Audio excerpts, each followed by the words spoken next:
dampaknya tuh bisa berupa fisik, bisa berupa emosional, bisa berupa spiritual ya. Saya akan bahas kenapa ini terjadi ya.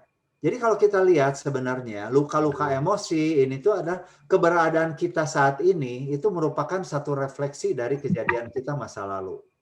Jadi apapun yang terjadi, masalah apapun yang kita alami saat ini ya, itu tidak terlepas daripada kejadian kita masa lalu. Jadi kalau seorang anak ya, seorang remaja, seorang dewasa yang punya problem secara emosional, itu nggak tiba-tiba aja terjadi sebenarnya. Ya, orang bilang, oh ini karena pengaruh teman, ini karena pengaruh internet. Sebenarnya itu triggernya.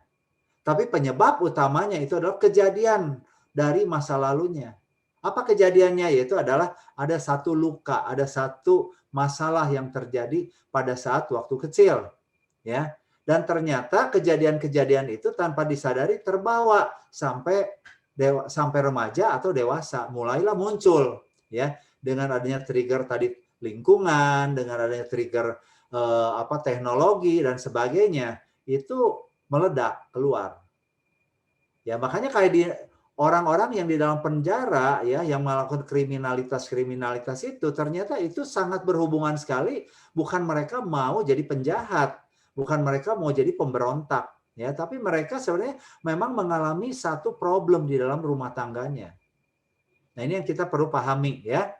Jadi buat Bapak Ibu Saudara sekalian yang sebagai orang tua ya, kalau anak Anda yang remaja ke atas ini sudah mulai bermasalah ya, jangan terlalu langsung salahkan mereka. Mungkin ada sesuatu yang tanpa kita sadari ya, itu terjadi juga di masa lalunya ya. Kapan terjadinya? Ya. Problem-problem yang penting tentang father's absent atau father soon ini kapan bisa terjadi ya? Nah, ini biasanya bisa terjadi kapan saja. Tetapi ada satu periode yang sangat penting yang kita perlu aware ya, bahwa luka emosi atau kepahitan atau masalah yang terjadi di dalam diri seorang anak, ya, baik itu khususnya topik kali ini tentang ketidakhadiran ayah dan luka emosi dari ayah, itu terjadinya di bawah 12 tahun. Nah, ini para ayah harus benar-benar aware ya. Anak kecil kadang-kadang dianggap remeh. Ah, anak kecil nggak tahu apa-apa ya. Anak kecil nggak akan ngerti ya. Diabaikan. Tapi justru di bawah 12 tahun inilah sesuatu yang penting. Dan ini ternyata ya, bukan setelah lahir. Bahkan waktu bayi masih di dalam kandungan Bapak Ibu ya. Peran ayah itu sangat penting sekali. Jadi kalau selama hamil ya, suaminya sering melukai istrinya, ya, suaminya bermasalah, itu akan berdampak sekali kepada anak yang ada di dalam kandungannya. Kenapa di bawah 12 tahun? Apa memang setelah 12 tahun nggak bisa ayah menyakiti anak-anaknya? Bisa ya, sampai kapanpun bisa. Tapi kalau kita lihat ya, usia di bawah 12 tahun ini adalah usia di bawah remaja. Jadi sebelum anak itu masuk ke dalam remaja, ini saat yang paling penting untuk seorang ayah itu benar-benar hadir di dalam kehidupannya. Mengapa? Karena anak di bawah 12 tahun itu tidak berdaya. Mereka nggak punya power ya. Kalau diperlakukan gimana pun mereka diam saja. Nah, sedangkan kenapa kalau anak remaja ke atas itu berani ngelawan? Udah mulai menolak kalau ayahnya melakukan sesuatu yang tidak benar, anaknya bisa melawan. Yang ada adalah takut, ya. Jadi seorang anak yang ngelihat bapaknya bermasalah, mukulin atau menghina atau tidak hadir, ya cuma takut aja atau bingung, ya. Apa yang harus dilakukan? Nah, inilah yang kita mengerti, ya, bahwa perasaan-perasaan tidak berdaya, perasaan-perasaan takut, perasaan-perasaan marah, dan bingung inilah yang dibawa dari kecil itu sampai dewasa sekarang. Makanya kenapa ya, tadi kita lihat nanti bisa bermasalah secara emosional, secara perilaku ya. Ini asalnya karena masalah-masalah yang dulu terjadi ya, mereka alami itu terbawa sampai dewasa ini. Akibatnya apa? Akibatnya apa Bapak Ibu ya? Seseorang yang mengalami masalah ini, yang pertama pasti secara behavior, perilakunya akan bermasalah, ya. Khususnya sekali lagi mulai remaja sampai ke dewasa. Ini terjadi ya. Jadi kalau ada orang tua bilang, anak saya tuh kok baik-baik saja ya, manis, menurut, sangat luar biasa ya.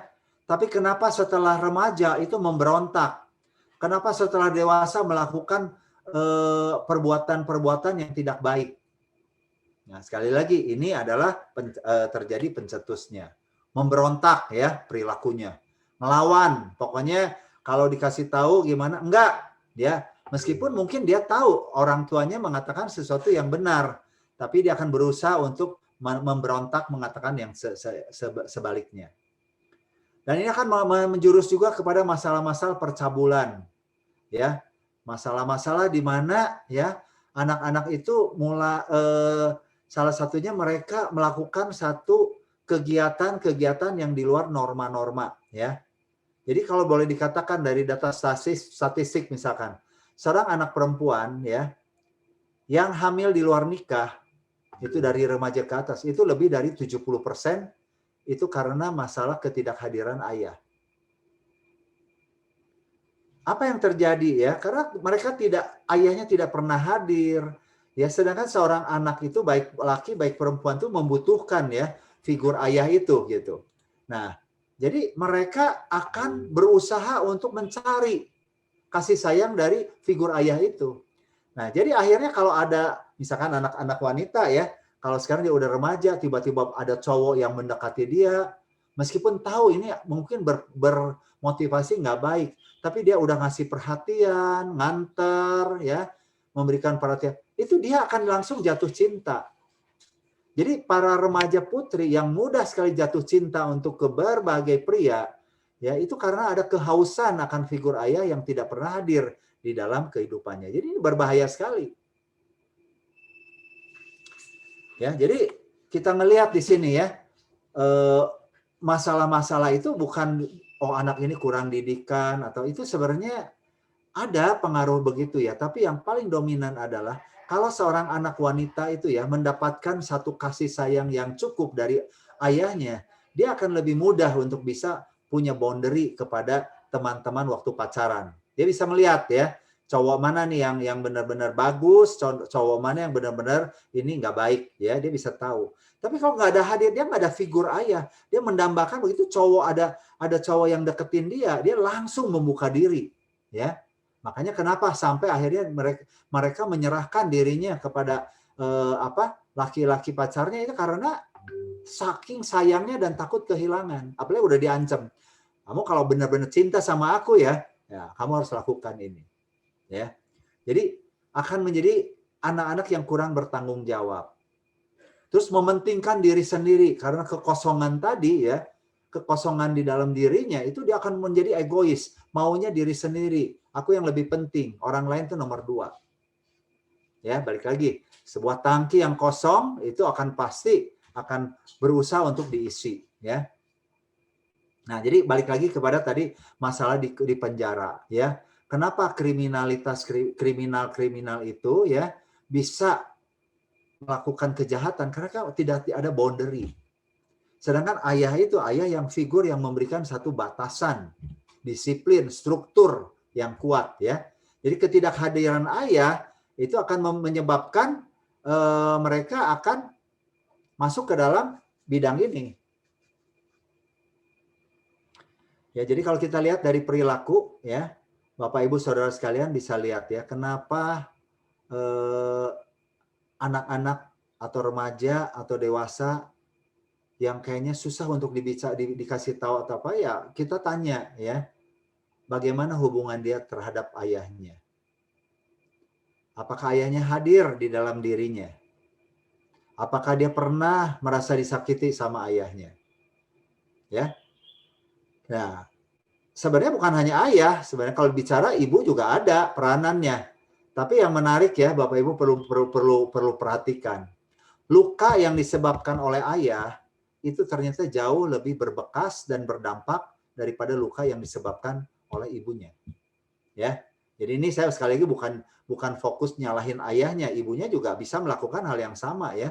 Tapi ternyata dampaknya itu kok lebih besar. Ya kita akan lihat nanti ya.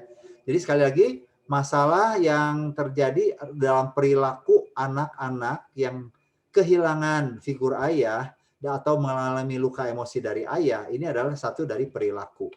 Yang kedua adalah masalah kesehatan mental. Ya. Nah, ini kita lihat juga ternyata ini berdampak bukan secara perilaku tapi kepada masalah mental juga. Anak yang tidak ada figur ayah itu kekhawatiran dan kecemasan itu lebih besar, lebih tinggi, ya. Merasa dirinya insecure, rasanya merasa tidak aman. Yang kedua ya, minder. Ya, minder dan sombong. Ini dua hal yang berbeda, bertolak belakang tapi akarnya sama, ya. Seorang anak yang kosong dengan figur ayah, dia menjadi minder atau dia sombong. Sombong itu artinya kosong, ya. Sekali lagi, orang yang sombong ya itu bukan orang yang berisi. Orang yang sombong itu karena ada sesuatu yang kosong di dalam dirinya dan untuk menutupi kekosongannya itu, maka dia melakukan sesuatu kesombongan menutupi ya. Jadi sekali lagi baik orang minder yang tidak pede ya merasa dirinya kosong itu bisa pelampiasannya jadi minder atau jadi sombong dua-duanya. Yang ketiga ya identitas dirinya nggak jelas. Ini menarik sekali ya. Jadi kalau dilihat kasus LGBT khususnya para pria ya yang gay itu kalau dilihat ya itu boleh dikatakan sebagian besar mereka karena tidak adanya figur ayah yang bisa berperan di dalam kehidupannya. Kemudian lagi figur ibu yang sangat dominan. Nah, kombinasi ini akan membuat kecenderungan seorang anak laki-laki begitu dia remaja, dia akan mencari figur-figur laki-laki yang bisa mengisi kehidupannya. Ya akhirnya kebutuhan yang tadinya kasih sayang secara dari orang tua itu akan berubah menjadi kasih sayang secara erotis kepada teman-temannya. Ya, jadi ini kita mesti melihat ya, Bapak Ibu Saudara ini ternyata luar biasa sekali ya. Jadi kalau bicara sekarang masalah LGBT kita nggak cuma bilang itu dosa ya, itu salah, tapi kita lihat akar masalahnya itu apa. Identitas dirinya tuh nggak utuh, nggak jelas ya. Kemudian mudah menyerah, cepat give up ya, maunya ada di dalam comfort zone, zona nyaman aja. Kurang gigih, kurang ulet gitu loh di dalam menghadapi masalah itu. Ya, nanti akan kita lihat kenapa gitu. Ini semua tuh bisa terjadi ya. Kemudian kecanduan. Nah, ini kecanduan juga sesuatu yang berhubungan dengan relasi ya. Jadi orang kecanduan itu bukan kecanduan game, kecanduan alkohol, kecanduan apapun juga ya. Itu bicaranya adalah sebenarnya ujung-ujung relasi yang tidak baik. Kehausan akan relasi ya, mereka merasa butuh sesuatu yang untuk bisa mensubstitusi ya. Salah satu contohnya kecanduan itu adalah bicara tentang kontrol ya. Orang anak-anak atau dewasa yang kecanduan itu sebenarnya apa sih masalahnya? Relasi itu yang kayak gimana? Karena mereka mungkin terlalu banyak dikontrol sama orang tuanya. Nah, karena terlalu banyak dikontrol, terlalu banyak diatur, ya, akhirnya mereka pengen berusaha untuk ngatur dirinya sendiri. Nah, kecanduan ini adalah sesuatu saya bisa atur, ya, saya bisa lakukan sesuai dengan keinginan saya. Jadi makanya kalau orang lain bilang itu jangan, itu jelek, itu nggak bagus, dia akan berusaha untuk saya bisa kontrol diri saya, ya. Dan yang terakhir adalah tentang masalah kerohanian, yang ketiga ya, bukan kedua. Yang tadi masalah tentang perilaku, masalah tentang mental, yang ketiga adalah masalah tentang kerohanian atau spiritual. Ya, anak-anak yang kehilangan figur ayah itu sebenarnya meragukan Allah itu ada atau enggak. Ya, hidup ini tuh nggak adil. Kenapa orang lain kok bisa ya? Ada bapaknya, ada ibunya yang benar-benar ngasih dia. Nah, saya sini kok nggak ada gitu loh. Jadi dia merasa hidup itu tuh apa ya, suram gitu loh, menyakitkan atau gimana gitu ya. Nah, ini yang kita perlu menyadari kehilangan figur ayah ini. Ya, Allah itu ada nggak sih?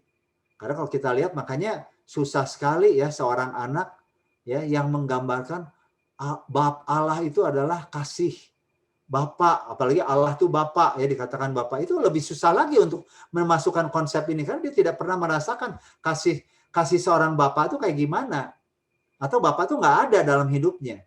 Nah, jadi ini ternyata akan mempersulit juga masalah kerohanian. Ya, sulit untuk bisa beriman.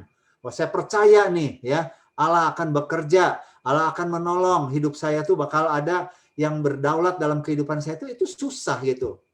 Ya, karena dalam kehidupan dia tidak pernah merasakan. Tapi kalau seorang anak yang mungkin ya pernah dijanjikan bapaknya apa ya, kemudian bapaknya tuh tepati atau apa, itu akan mudah sekali untuk beriman, percaya ya, Allahku akan menolong aku, ya.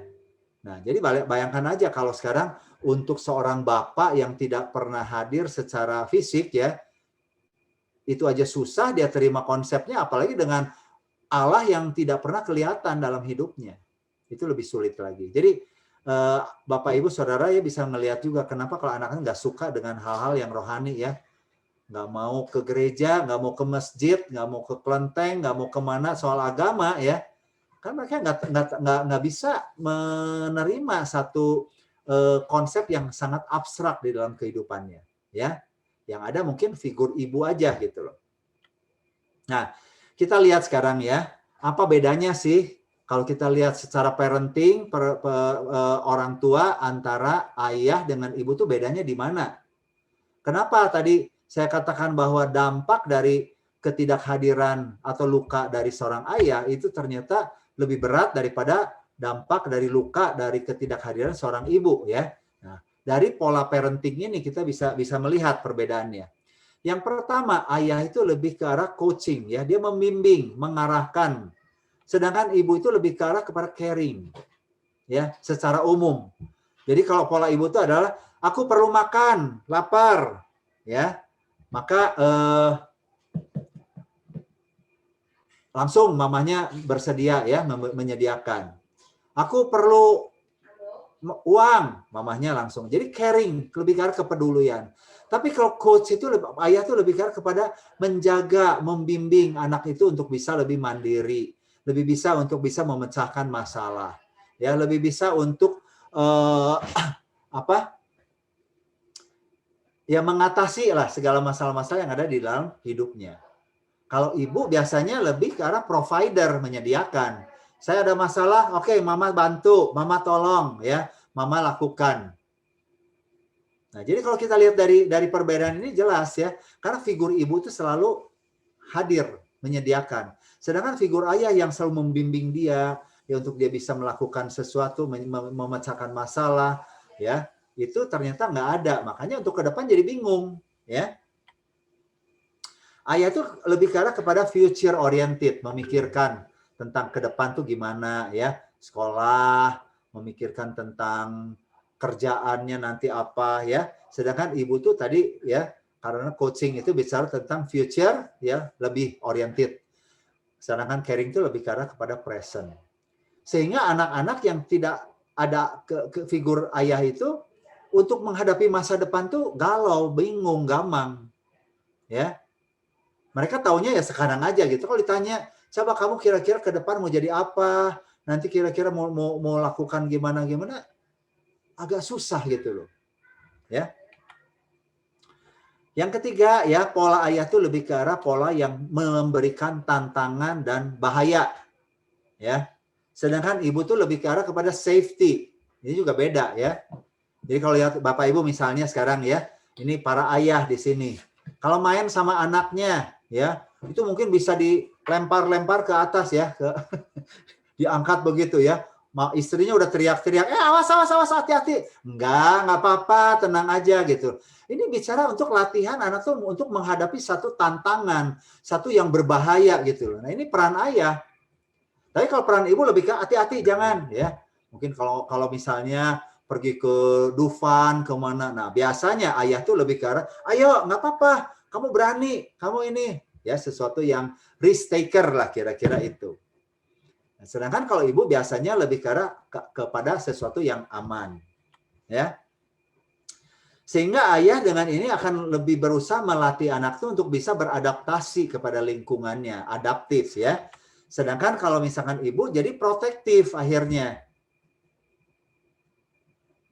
Ya, adaptif. Jadi balik lagi, anak yang mudah untuk menyesuaikan diri itu karena dia udah dilatih dari kecil untuk berbagai arena, berbagai tantangan, berbagai bahaya dia udah dilatih, ya.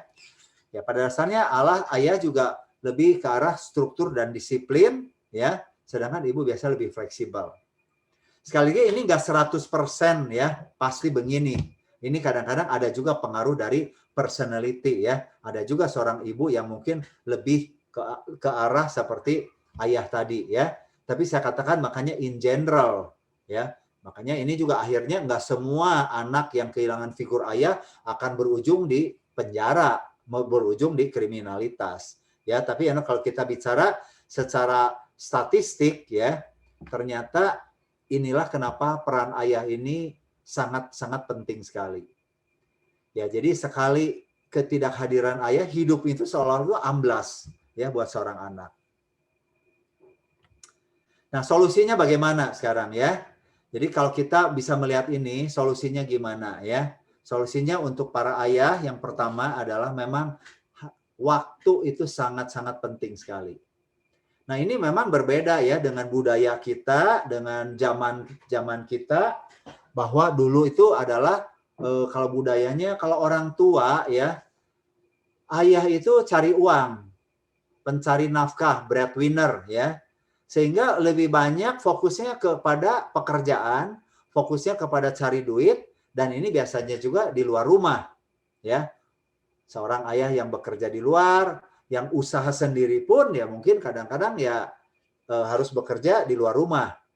Untuk ayah yang meskipun dia misalnya banyak yang ayahnya berdagang gimana ya, tapi jadi kehadiran fisiknya tidak juga memberikan kehadiran emosional karena urusan anak itu urusan mama, urusan ibu ya. Nah, ini budaya yang harus dirubah. Sekarang udah nggak bisa ya Bapak Ibu, konsep itu udah nggak bisa terjadi ya. Tetap harus ada waktu yang berkualitas, ngobrol ya. Berapa banyak para ayah yang nggak pernah ngobrol di rumah dengan alasannya saya capek, alasannya saya lebih introvert ya, saya nggak bisa ngomong, yang bisa ngomong itu adalah istri saya. Nah, ini adalah satu excuse yang nggak tepat ya.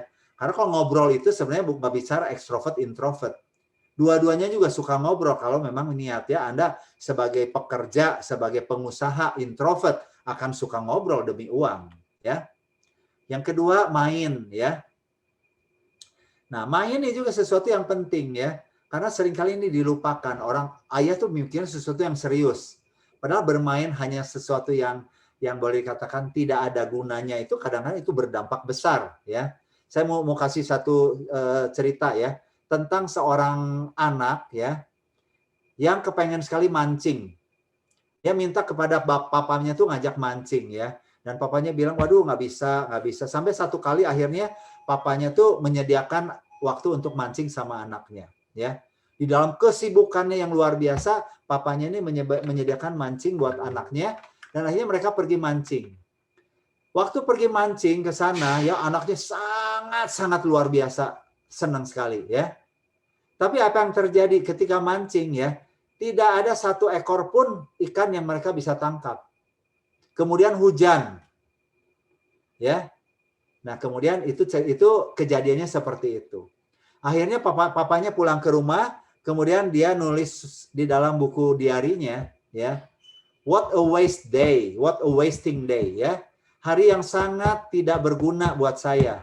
Saya berusaha untuk menyenangkan anak saya, ya, dan ternyata satu ekor ikan pun kami tidak dapatkan, dan juga kehujanan dan sebagainya, ya. Jadi ujungnya sia-sialah pengorbanan dia untuk bermain sama anak-anaknya, ya. Yang menarik Bapak Ibu Saudara ya, kemudian berapa puluh tahun kemudian ya, ditemukan juga satu diari dari anaknya. Dan dengan tanggal yang sama, anak itu menulis ya. Hari ini adalah hari yang paling berbahagia ya, karena papaku bisa menyediakan waktu buat aku memancing. Meskipun tidak ada satu ikan pun yang kami dapatkan, meskipun hari hujan, tapi inilah this is the best day of my life. Nah, jadi Bapak Ibu kita mesti ngelihat ya, para bapak jangan sampai melihat bahwa cuma begitu aja ngapain habis waktu ya, tapi itu ternyata satu investasi di dalam diri anak-anak kita Guyonan, jangan terlalu serius ya. Kadang-kadang kalau itu kalau sama anak serius, pengen kelihatan berwibawa ya. Jadi nggak mau guyonan, nanti takutnya ngelunjak katanya. Ini satu konsep yang salah.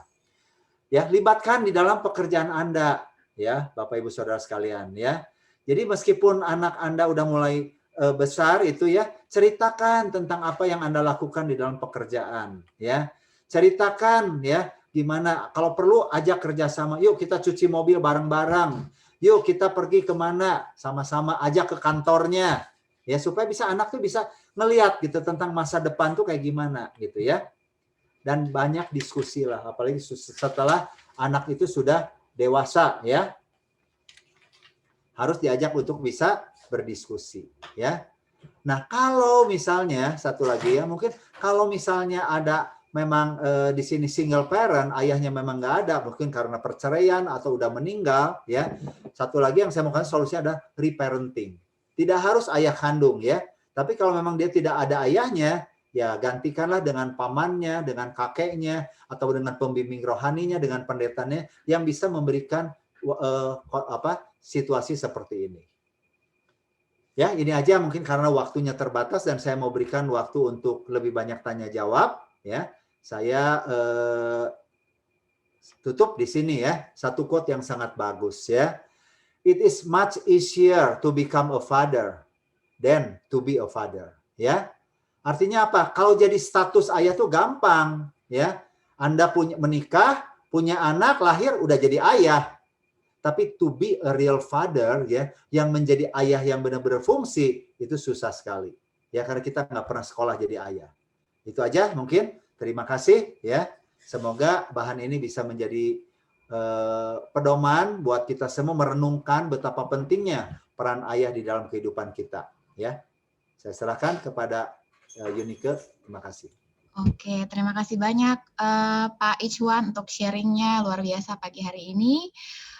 Saya juga dapat banyak catatan ini, jadi pelajaran yang baru juga. Dan saya akan membuka sesi tanya jawab. Kita punya waktu kurang lebih 15 menit. Untuk Bapak Ibu yang pengen bertanya boleh langsung bertanya, boleh juga mengisi di kolom chat kayak gitu ya. Oke. Mungkin Pak Ichwan masih mute. Oke.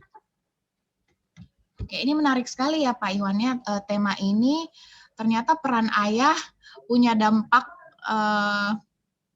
luka yang lebih besar ya Pak ya, dan lebih dalam daripada pola asuh atau luka yang disebabkan oleh ibu ya.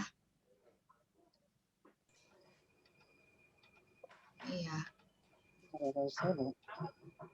Oke, silakan. Sorry. Oke, adakah yang ingin bertanya? Saya berikan waktu.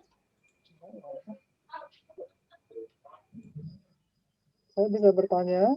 Iya, silakan Ibu Novita. Ya, terima kasih untuk waktunya. Iya. Saya ingin menanyakan, bagaimana dengan anak yang memang sudah dewasa ya, tapi memiliki masa lalu yang bisa dikatakan kurang baik ya. Maksudnya kehilangan ayah, posisi ayah ya sebagai dalam hidupnya, sehingga itu terus-menerus membuat dia tidak bahagia.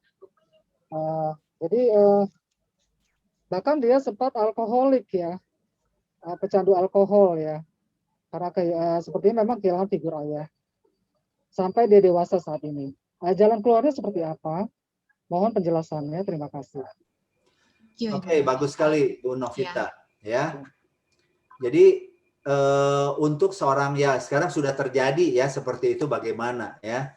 Nah ini yang pertama adalah saya nggak tahu apakah ayahnya ada atau nggak ada ya. Kalau ayahnya hadir ya, ayahnya masih ada sekarang dan mungkin tahu kondisinya seperti ini, yang paling tepat adalah ya minta maaf kepada anaknya ya. Nah, rekonsiliasi tentang hubungan itu. Bapak ya minta maaf atas apa yang telah kami lakukan begitu ya. Itu sesuatu yang bisa dilakukan. Saya pernah ya melakukan sesuatu fisik kepada anak saya waktu remaja. Saya pukul anak saya ya. Dan sejak itu anak saya marah dan punya luka terhadap saya. Jadi dia lebih dekat sama istri saya sama mamahnya. Nah, itu waktu itu saya belum ngerti ya. Tapi akhirnya setelah saya belajar konseling, saya tahu bahwa ini akan membuat satu luka yang dalam kepadanya. Jadi setelah dia usia 16-17 tahun, saya mulai mendekati dia. Dan itu memang nggak mudah ya untuk mengobati. Tapi saya coba minta, berapa kali saya ngomong, ya minta maaf ya atas apa yang telah saya lakukan. Dan jangan pakai alasan ya, maaf karena kamu begini, ya itu nggak olah, itu nggak ini ya. Minta maaf aja titik apa yang membuat hati yang kita lakukan terluka. Dan itu perlu beberapa waktu ya, dan akhirnya anak saya bisa memaafkan, dan akhirnya kita bisa menjadi best friend gitu ya. Yang kedua adalah kalau misalnya dari sisi anak ya perlu dia belajar untuk mengampuni papanya. Mengampuni apa yang terjadi karena mungkin papanya juga ya bisa dikatakan bukan pelaku kejahatan, tapi papanya juga korban karena dia juga mungkin diperlakukan hal yang sama dengan orang tuanya dulu. Dia juga kosong ya, tangki kosong, bagaimana dia bisa memberikan sesuatu yang berarti kepada anaknya supaya anaknya juga bisa mengampuninya. Ya. Dan yang ketiga ya melalui konseling ya, makanya kami di LK3 ini memfokuskan kepada masalah parenting itu karena kita ingin memperlengkapi para ayah bagaimana bisa untuk bisa merekonsiliasi dengan anaknya. Itu kira-kira secara singkat ya Ibu ya. Memang kasusnya mungkin bisa lebih banyak, tapi secara garis besarnya dari faktor orang tua yang minta maaf kepada anaknya, yang kedua dari anaknya yang udah menyadari dia mengampuni bapaknya atau ibunya, yang ketiga adalah melalui konseling. Terima kasih.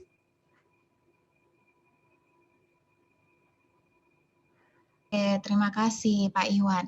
Nah, saya mau bacakan pertanyaan lagi Pak dari Ibu Maria. Pak, apakah dampak di absent father terjadi pada anak setelah usia 12 tahun?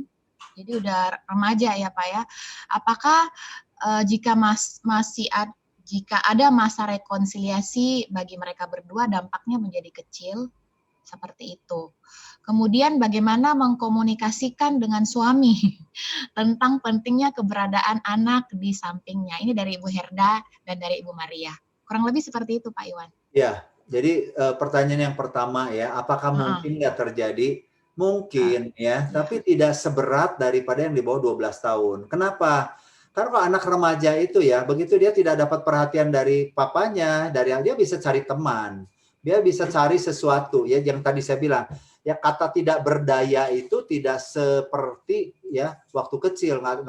Anak kecil kan tidak ada inisiatif yang terlalu banyak ya. Tapi kalau dia udah remaja, dia udah bisa keluar, dia bisa, itu lebih menolong. Jadi kalau bicara ada ya luka itu bisa terjadi kapan saja. Tapi yang paling berat itu adalah di bawah 12 tahun yang dia tidak bisa apa-apa. Terus pertanyaan yang kedua saya kurang jelas tadi maksudnya apa? Kalau misalnya sudah terjadi rekonsiliasi, apakah dampaknya bisa menjadi lebih kecil? Dampak luka? Ya jelas ya. Jelas ya, balik lagi sama seperti luka. Tapi jangan berharap juga tiba-tiba dalam hitungan hari atau minggu tiba-tiba berubah sama sekali. It takes time ya proses. Tapi paling nggak dia menyadari. Jadi orang tuh perlu menyadari kenapa saya seperti ini. Apa penyebab saya menjadi seperti ini gitu loh. Dia harus menyadari dulu itu ya. Setelah dia, oh ya ini karena saya dulu hubungan saya dengan papa saya kurang bagus. Dulu papa saya ini nggak pernah hadir. Saya nggak pernah bisa cerita sama papa saya dan sebagainya. Nah, dia udah aware itu, baru dia bisa selesaikan masalah. Dia mengampuni, dia belajar untuk rekonsiliasi, atau bisa juga reparenting tadi ya. Reparenting dia cari, ya kalau memang ayahnya memang udah nggak ada, udah meninggal, atau udah cerai, udah nggak bisa berubah, ya dia carilah figur laki-laki yang dia bisa mengisi, ya sebagai pembimbing rohani, pendeta tadi, atau teman, atau siapa. Oke, thank you. Terus Pak dari Ibu Herda, bagaimana mengkomunikasikan kepada suami tentang pentingnya peranan kehadiran ayah ya? Ini kayaknya pertanyaan mewakili banyak istri-istri di sini ya. Ya, betul. Sebaiknya kan makanya ini sesuatu yang baik ya, seminar ini saya bilang kan jarang ya peran ayah ini. Tapi paling tidak bagaimana mengkomunikasikannya, faktanya aja ya. Kita lihat fakta sekarang tuh memang beda. Aku dulu nggak apa-apa kok, ya. Zamannya sudah berubah, ya. Dulu tuh kita dibesarkan di keluarga informasinya cuma dari orang tua aja. dari radio, dari TV ya, yang itu udah lama baru kita lihat di TV. Sekarang hitungan menit, hitungan detik tuh ya, seorang anak udah tahu seluruh dunia apa yang terjadi. Jadi memang informasinya berbeda, jadi situasi berbeda. Yang kedua ya nanti materi ini bagikan aja ya, saya nanti sharing materinya ke Unique bisa di-sharingkan bahwa ini ternyata ada satu penting ya. Dan lihatlah statistik ya, lihatlah kenyataan. Jadi kita bukan berarti keinginan ibu ya, tapi biasanya kalau seorang ayah menyadari bahwa ternyata dampaknya itu besar kepada anaknya, pasti minimal ada satu usaha. Tapi memang kadang-kadang ayah suka excuse-nya, ya aku juga nggak masalah, dulu orang tua aku juga nggak pernah ngasih perhatian, bapakku juga nggak ada. Ya balik lagi, dunia sudah berbeda ya. Betul sekali. Dan juga peran istri juga sekarang kan kalau dulu tuh full ibu rumah tangga. Sekarang apalagi kalau istrinya juga bekerja di luar rumah lagi kan, itu betul. Menambah lagi masalah. Iya betul.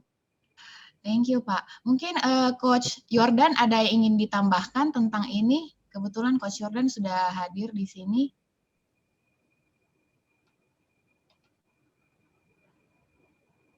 Masih di mute kali.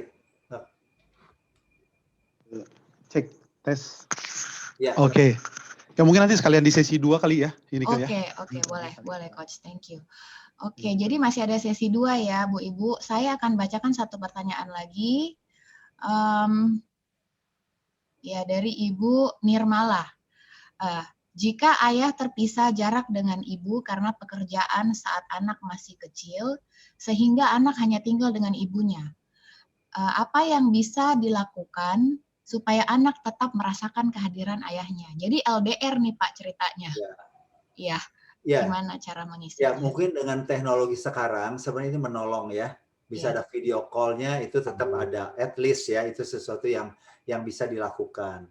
Ya, kalau bicara secara fisiknya, yang tadi reparenting itu, ya mungkin juga bisa minta tolong kepada pamannya, kakeknya, kalau ada yang figur laki-laki yang bisa ngajak dia bermain, tadi berantem atau gulat-gulatan, kayak gitu-gitunya kan, itu mungkin kalau fisik, kalau jauh susah. Tapi paling tidak figur ayah yang selalu terlihat, ngomong atau itu biasa bisa dilakukan. Ya memang ini bukan kondisi yang ideal kalau ayah jauh tuh ya, tetap mesti memprioritaskan paling enggak ya pulang berapa lama sekali, dan pada saat pulang itu benar-benar fokus untuk punya spend time dengan anaknya. Oke, betul sekali. Thank you Pak Iswan. Semoga cukup menjawab ya Ibu Nirmala.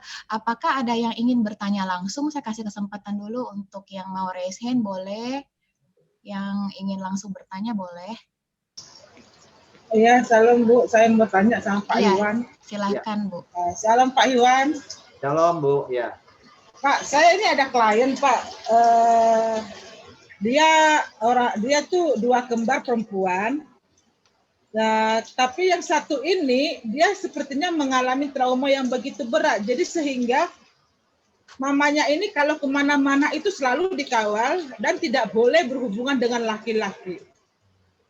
Nah, ketika ibunya bicara dengan saya dan kita konseling seperti itu, sepertinya dia sulit sekali untuk menerima orang. Bahkan dari gereja sendiri pun dia nggak begitu respect ya Pak ya.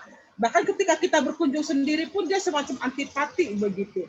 Nah, ketika saya bilang ya reparenting kembali, bagaimana rekonsiliasi dengan bapaknya, dan dia tidak mau karena memang kelakuan bapaknya sampai sekarang sama aja, tidak berubah, suka main perempuan gitu. Jadi seakan-akan dia trauma dia itu berat sekali dengan laki-laki. Ya. Nah, bagaimana caranya kita untuk memulihkannya ini Pak? Gitu. Saya sudah menyarankan sama mamanya. Kebetulan gereja kita juga ada reparenting. Saya suruh dia ke sana untuk bagaimana dia untuk bisa menyikapi masalah ini. Dan saya coba bawa dia untuk anak youth aktif sama dia supaya mendapat mentoring spiritual gitu Pak ya. Tapi dia juga nggak bisa menerima itu, nggak bisa menerima keberadaan orang lain gitu loh Pak. Jadi mamanya itu kalau kemana-mana dikawal, kalau nggak sama dia nggak boleh. Bahkan kalau persekutuan kita ibu-ibu juga nggak boleh gitu. Ya mungkin yang perlu di konseling mamahnya dulu kali ya. Iya, jadi bukan anaknya, mamahnya dulu yang harus bisa. Karena kalau tadi kalau yang overprotective ya, protektif itu bagus ya.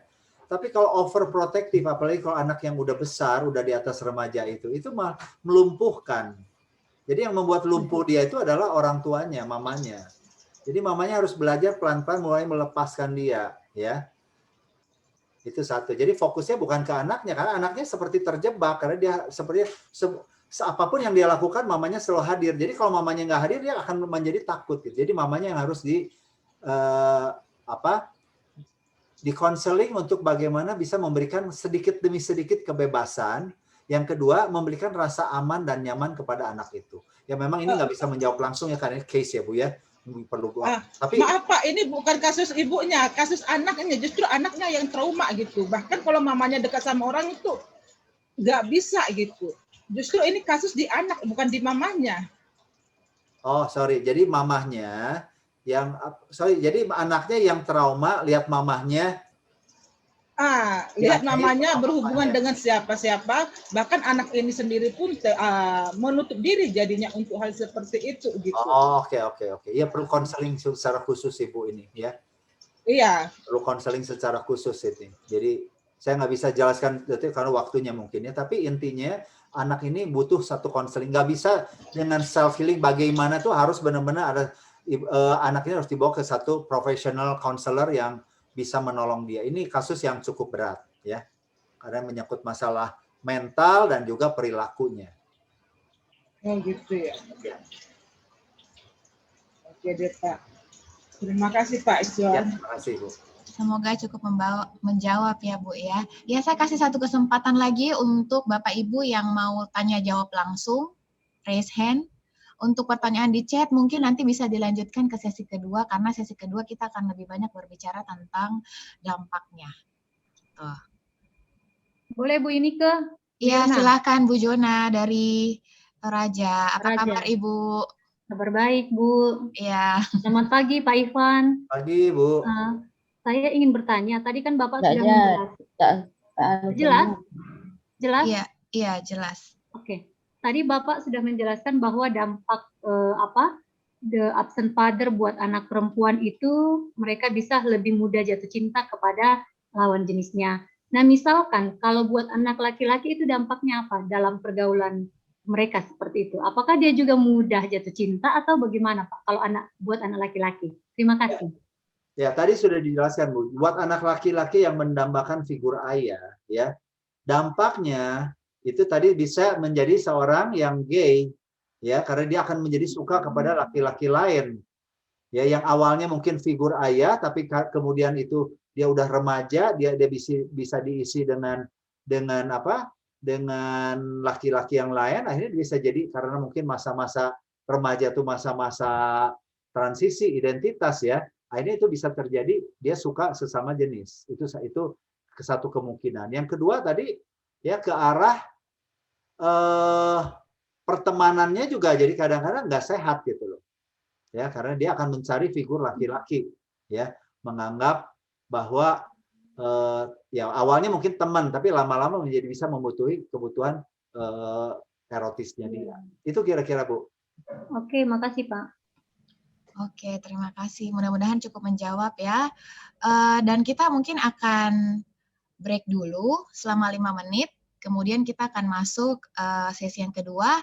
Tapi saya sebelumnya mengucapkan terima kasih banyak untuk Pak Ichwan atas kesediaannya sharing, hadir di seminar ini.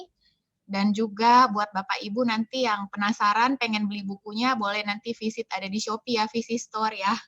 Dan juga kalau pengen layanan lebih lanjut dengan Pak Iwan mungkin bisa kunjungi nanti rumah konseling spesialis ya Pak ya, kalau nggak salah ya. Ya, setelah kami ada rumah konseling spesialis di Tangerang ya, untuk bisa menangani berbagai kasus-kasus keluarga. Iya. Nanti after sesi kami akan kasih referensi jika Bapak Ibu memang memerlukan beberapa referensi lembaga yang bisa menolong Bapak Ibu untuk berproses untuk healing. Seperti itu. Dan juga saya mengucapkan semangat buat Bapak Ibu yang saat ini sedang menjalankan ibadah puasa. Tetap semangat puasanya. Dan saya kasih waktu kita 5 menit dan kita akan kembali lagi di sini ya Bapak Ibu. Dan mungkin sambil satu lagi saya boleh ini ya. Iya. Buat bapak-bapak, ibu-ibu yang mungkin tertarik untuk juga mungkin belajar konseling untuk orang awam ya. Jadi konseling itu sekarang tuh bukan lagi sesuatu hanya untuk orang-orang tertentu saja ya. Setiap orang ya bisa untuk belajar konseling. Jadi nanti mungkin bisa ya ada di aplikasi Theodorus, bisa lihat itu bagaimana program-program kita, ada seminar atau apa. Itu aja. Terima kasih. Terima kasih banyak Pak Iswan.